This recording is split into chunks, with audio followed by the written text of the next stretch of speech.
আসসালামু আলাইকুম ভিউয়ার্স, সত্য প্রকাশ আলোকিত সমাজ এবং জাতীয় পত্রিকা দৈনিক আজকে আলোকিত সকালে বিশেষ প্রতিনিধি নৌসিন চলে এসেছি। আসসালামু আলাইকুম। ১ নং মজলিশপুর ইউনিয়ন পরিষদ। এখানে আমার সামনে উপস্থিত আছেন আমাদের মাননীয় চেয়ারম্যান মোহাম্মদ কামরুল হাসান। আপনাকে অসংখ্য ধন্যবাদ জানাচ্ছি। আমি আপনার কাছে জানতে চাচ্ছি, আপনি মজলিশপুর ইউনিয়ন পরিষদে কততম চেয়ারম্যান হিসেবে আপনি এখন পর্যন্ত দায়িত্বে আছেন, সেই কথাটা তুলে ধরবেন। আমার সিরিয়াল হচ্ছে 18। আচ্ছা, 18 আপনি যখন চেয়ারম্যান নির্বাচন প্রথম করেন তখন আপনার মার্কাটা কি ছিল? প্রথম করেছিলাম আমি দানেশিস মার্কায় 16 সালে। আচ্ছা তখন যে আওয়ামী লীগ সরকার আমাকে ভোট দিতে দেয় নাই, আচ্ছা আমাকে ফেল করানো হয়েছে। তারপরে আমি 5000 ভোট পাইছিলাম। তারপর তো 21 সালের লাস্টে, জি, মানে 22 সালের জানুয়ারির 5 তারিখ, হ্যাঁ জানুয়ারির 5 তারিখ আমার নির্বাচন হয়েছিল। আমি সিএনজি মার্কে নির্বাচন করছি। সিএনজি মার্কা স্বতন্ত্র থেকে আপনি। অটো রিক্সা, জি, ছোট আচ্ছা আচ্ছা, তখন এই যে আপনি পাশ করলেন, এই যে এখন পর্যন্ত জনগণের সেবা করে যাচ্ছেন। ইউনিয়ন কিন্তু একমাত্র একটা মাধ্যম যেখানে জনগণের সেবা করার বিশাল একটি উপায়। জন্ম সনদ, মৃত্যু সনদ, বিধবা ভাতা, প্রতিবন্ধী ভাতা সব কিছুই আপনার মাধ্যমে হয়। এই যে মানুষের সেবা করছেন, আপনার অনুভূতিটা কেমন লাগে? আমার ভালো লাগে, আমি মানুষের কাজ করতে ভালো লাগে আমার। আচ্ছা, আমি আপনার কাছে একটু জানতে চাইবো যে প্রত্যেকটা মানুষ কিন্তু চায় তার এলাকার মধ্যে মাদক এই জিনিসটা না হোক। তো আপনি একজন চেয়ারম্যান হিসেবে আপনার ইউনিয়নকে মাদক বাল্যবিবাহ মুক্ত রাখতে কি কি করবেন? আমি যখন চেয়ারম্যান হই তখন মাদকের আমাদের এখানে ভালো সরাসরি ছিল।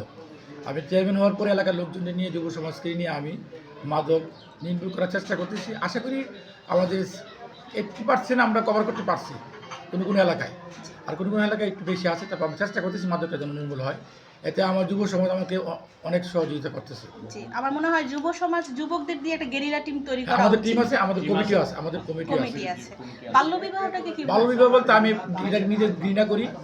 আমি কোনো নিবন্ধন, আমি কম বয়সে কোনো নিবন্ধন দেই না। 18 বছর হলে আমি সরজমিনে দেখি, দেখার পর যদি মনে করি 18 বছর হয়েছে, তারপরে আমি নিবন্ধন দিই। তারপরেও আমাদের এই যে সার্টিফিকেট আমি দেখার চেষ্টা করি। তারপর যদি আমার সন্দেহ হয় তখন আমরা মেডিকেলে পাঠাই। মেডিকেলে যখন আমাদেরকে 18 বছর লেখা দেয় তখন আমি তাদের দিই।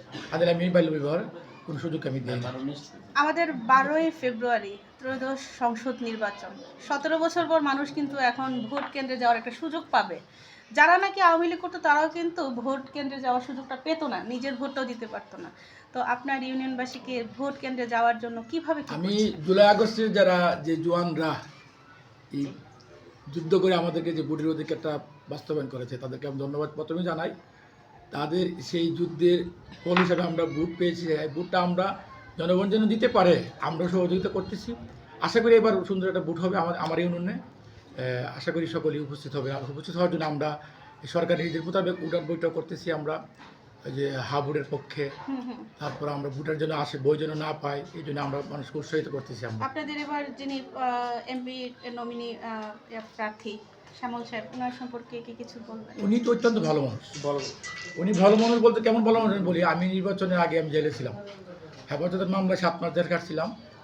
তখন আমরা যখন জেলে ছিলাম আমাদের কোনো টাকা খরচ করতে হয় নাই। উনি আমাদেরকে প্রতি মাসের 5 তারিখে আমাদের খরচ পাঠাতেন জেলখানায়। তখন আমরা এক জেলখানায় যখন অনেক লোক হয়ে গেল, তো আমাদেরকে 5টা জেলখানায় আমাদের বন্ধ করে দিয়েছে। তখন 5টা জেলখানায় বন্ধ করার পরে প্রতি জেলখানায় উনি টাকা পাঠাতেন আমাদের খরচের জন্য। এরপরে আমাদের যে মামলা 17 বছর যে আমাদের মামলা হামলা, সরকারি যত কোর্টের যত খরচ আছে সমস্তগুলো উনি বহন করতেন। উনি তো ভালো মানুষ। আমি আপনাকে এতটুকুই বলবো যে আপনারা বা আমরা যারা জিয়ার সৈনিক আছি, এখন বর্তমানে কিন্তু আমরা বেগম মরহুমা খালেদা জিয়ার আদর্শকে লালন করে এবং তারেক রহমানের হাতকে বলিষ্ঠ করার জন্যই কিন্তু আমরা কাজ করে যাব। অবশ্যই অবশ্যই। তো আমাদের এই সম্পর্কে একটু বলবেন যে কি করলে আমরা বাংলাদেশের মধ্যে জাতীয়তাবাদী দলকে আবার সুন্দরভাবে প্রতিষ্ঠিত করতে পারবো? আমরা জনগণের কল্যাণে কাজ করাটাই তো আমাদের মূল লক্ষ্য। জনগণের কল্যাণে কাজ করা, জনগণ আগে যেন ভোটার অধিকার ছিল না, ভোটার অধিকার ফিরিয়ে দেওয়া। আগে চাঁদাবাজি ছিল, সন্ত্রাসী ছিল, ঠিকাদাররা ঠিকভাবে কাজ করতো না, প্রশাসনে গেলে যে বঙ্গবন্ধুর কথা বললে কাজ হইতো না, কাজ হইতো না। এগুলোর জন্য মানুষ এখন এগুলো মুক্তি চায়।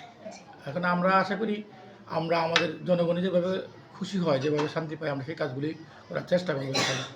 আমরা জাতীয়তাবাদী শক্তি হিসেবে আমরা এটা বাস্তবায়ন করতে চাই। ধন্যবাদ, ভালো থাকবেন, সুস্থ থাকবেন। বাংলাদেশ জাতীয়তাবাদী দল জিন্দাবাদ।